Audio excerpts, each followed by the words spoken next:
Salamat po, Ama, Panginoong Jesucristo at lalo tigit kay Mama Mary na natapos na po ang aming pagdiriwang ng Flores de Mayo.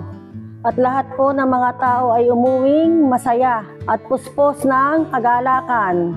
At hari nawa po ay marami pa pong taon ang aming paglilingkod na ito kay Mama Mary. At ito po ay para pong ang kasaysayan po kung bakit po dito ginaganap sa aming tahanan, ang Flores de Mayo po. Siguro po mga 12 years ago na kami po ay bagong lipat dito. Dahil ito po ay bagong binino naming tahanan. Habang ako po ay natutulog nung gabi, ay ako po napangarap ko po si Mama Mary na para po siyang may ibig sabihin sa akin, para po siya may mensaheng ipinararating sa akin. Ay di nung ako'y magising, sabi ko, bay, napangarap ko si Mama Mary. Tapos nung hapon habang ako'y naliligo, ay may tuktok ng tuktok sa aming gate. Sabi ko, sino ba kaya iyon? Ay ako ay bumaba. At parang narinig ko yung matatanda ang natawag. Ay ako ay bumaba kahit po basang-basa po ang aking buhok. Sinutulo yung aking damit na hinubad. At pinagbuksan ko ho ang gate. Ay nakita ko nga ho talaga yung mga matatanda na minsan parang kakilala kong taga rito. Dito sa amin, dito sa P. Gomez. Ay sabi nila ay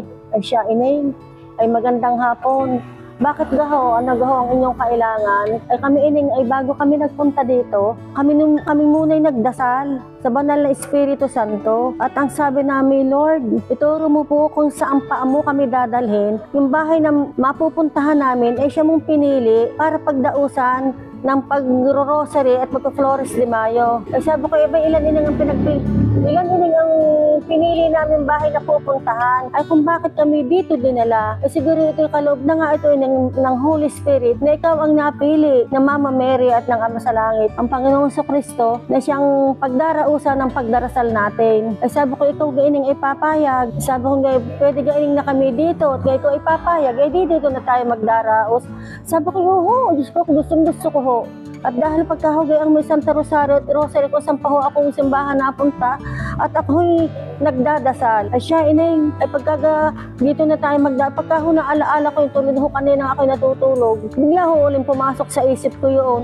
Dahil kung ilang panahon din naman, ilang taon din naman hindi nakapag-Flores dito at Cruzada dahil gawa nga ho ng COVID, ay ngayon ho uli na umpisahan. Kaya ho ako'y tuwang-tuwa at dito na ho uli pinagdaraos ang pagdarasal. Dito ho nag-rosary, dito ho nagsasanto Cruzada at sa sunod naman ho ay ang Holy Rosary Man. Ay sabi ko, thank you Lord. Muli ay ikaw ay narito na naman sa aming tahanan. At sabi nga nila ay ang aming tahanan dahil blessed dahil dito nga ho ginaganap ang pagdarasal. Ay sabi para naging simbahan ng iyong tahan. Sabi ko nga nga ho, ay bagamat may mga pagsubok na dumarating sa buhay, ito ay nakakayanan, ikaw lang ay magdasal. At sabi ko nga sa sarili ko, Lord, ay sobra po ang pananalig at pananampalataya ko sa iyo. At sana po ay lagi mo po kaming gagabayan. At tinataas ko po sa iyo lahat ng mga mahal ko sa buhay na kami po iyong laging pagkakalubuan ng lakas at kalusugan ng katawan. At salamat Panginoon dahil lahat ng problemang dumarating, laging nagkakaroon ng